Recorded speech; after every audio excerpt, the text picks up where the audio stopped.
Hello, BookTube. It's Holy Sunday, and this is one of my favorite writers ever. When you think of the early 1800s, who do you think of in terms of the great English writers, like in terms of verse?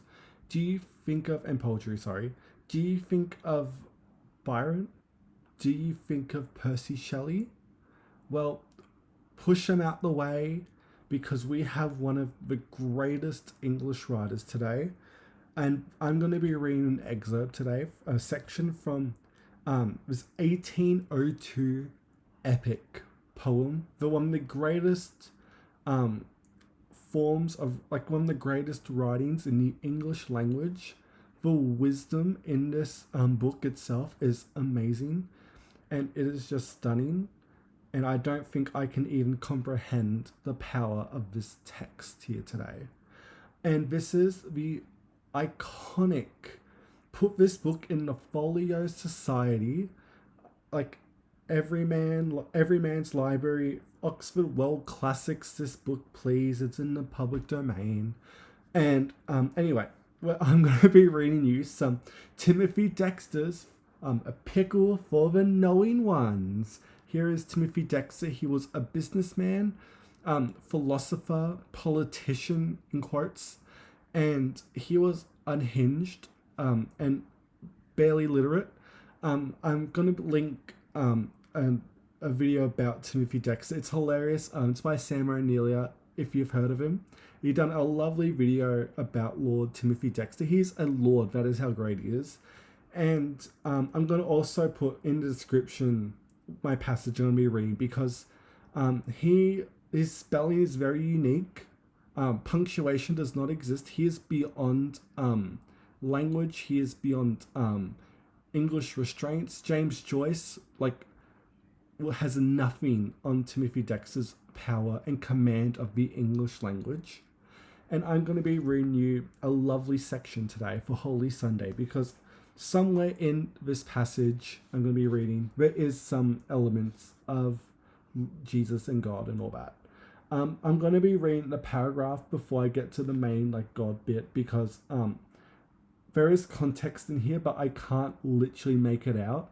And I'm going to do my best to read this, so I may stop, start, and laugh and point out some spelling errors. But again, I mean this with all love and respect to Timothy for having the ego to write such an iconic book to the point where I read this online with my friend and I brought a physical copy. That's how much I love this book, and I need to reread it so I can annotate it to really get the wisdom from this text. And so here is my best attempt of reading Timothy Dexter. Again, I've put in the description the passage I'm reading for you right now, unedited, because I'm not going to change the words of what he wrote. And so here it is. Wish me luck. Now, Minister Printer, sir, I was having 7 years and 7 months past the commencement digress going on 40 boys was tucked degrees to do good or not good. The old man with the hat on told them to study houseman nader and walk as a brand of brother from that day. I thought that all vows that was backed up to Coleage was to get their living out of the Labeer. I can't say it's Labeer. I don't know what that means. It takes the colleagues was to counter one sentrey and keep up the game. Reckon the cost of all from the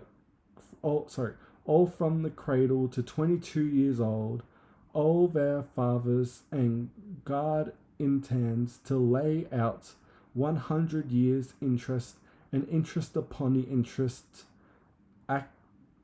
Atress guess it and cast it see how many hundred thousand millions of dollars, spelled Dolors, it will come to mad Rougs and thieves to plunder the laboring man that sweats to get his bread. Good common lanning is the best sum of good books, is best well understood. Be honest, don't be pressed, ridden in a cheat.